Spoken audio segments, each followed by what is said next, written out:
This is Veronica Lewinsky with a breaking news alert. Serious distortions to our physical reality have been occurring sporadically all over the country, causing serious and sometimes tragic events to happen as a result. We have received reports of some areas experiencing the failure of all electronics, which has caused dozens of commercial airliners to crash. We have yet to receive word on the number of casualties from those horrifying accidents. Rescue crews that have responded have mysteriously disappeared, and it would appear that entire cities have also vanished as if they were never there to begin with. As of right now, we are still awaiting any kind of official word from the government, with many people calling for an official response to these strange and devastating events. With no word from the White House, many people have speculated that the government has been incapacitated, which has left local law enforcement agencies scrambling to handle the consequences of societal breakdown on their own, in some cases being completely overrun by groups of people looking to capitalize on the chaos.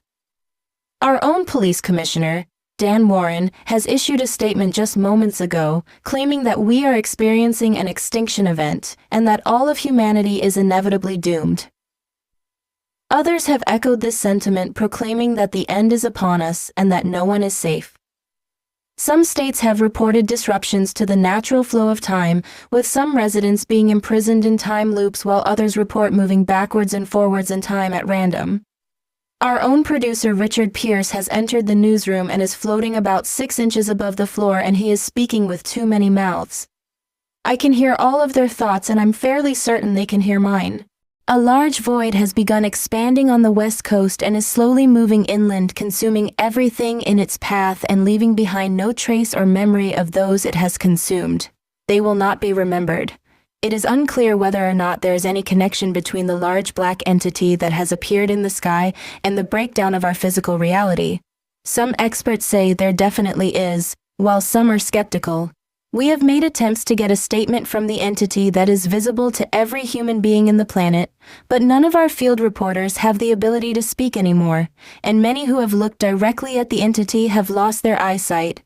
Some have gone completely mad, like our own Miranda Schechter, who attempted to interview the entity, only to lose her mind and slaughter her crew with a pistol she kept in her purse.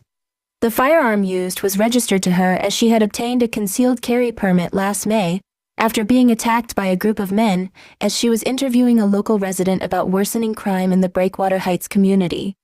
Police have indicated the shooting will not result in charges against the veteran field reporter, as she has become somewhat of a figure of worship to those citizens who have pledged their loyal allegiance to the mysterious entity that has caused the sun to disappear.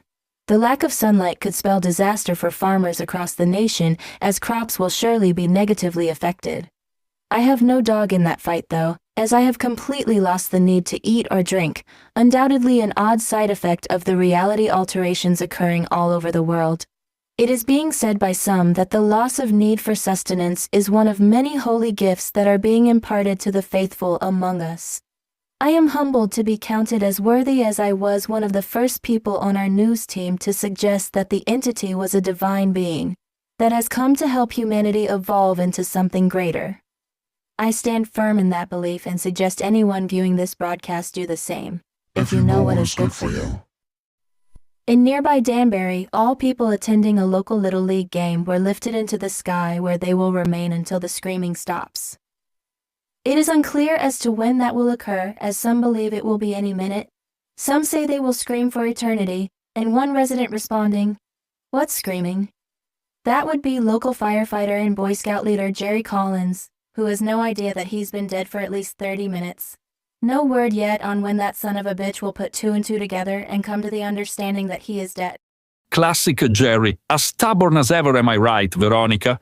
Ladies and gentlemen, joining me is Chief Meteorologist Corey Santini, who has been tracking a series of weather-related anomalies occurring in our area, which include a series of massive thunderstorms that have produced tornadoes and rain that cause anything it touches to dissolve. That's right, Veronica. Pretty nasty stuff, that rain. If you live in an area affected by these storms, we suggest you exit your homes or vehicles and step into the storm to receive the gifts that Mr. Ames has in store for you. Mr. Ames? That's the name that came to me in my dreams over the last week. You know, Veronica, they called me crazy when I told them something like this was coming. They said I was losing touch with reality. They sure did, but I am pleased to report that our weather expert has since silenced all those who doubted him, including his own wife of 7.5 years, Nicole Santini. What a wonderful way to welcome our God, Mr. Ames, who was never a human being, no matter what those people from underneath the dirt at Storrs Field tell you. Remember that even with reality in disarray, the fight to combat misinformation is as important as ever. That's right, Veronica. And if you do hear the voices of those who have passed on, tell them to welcome my wife Nicole, who will be moving into their realm just as soon as I can locate a damned working shovel.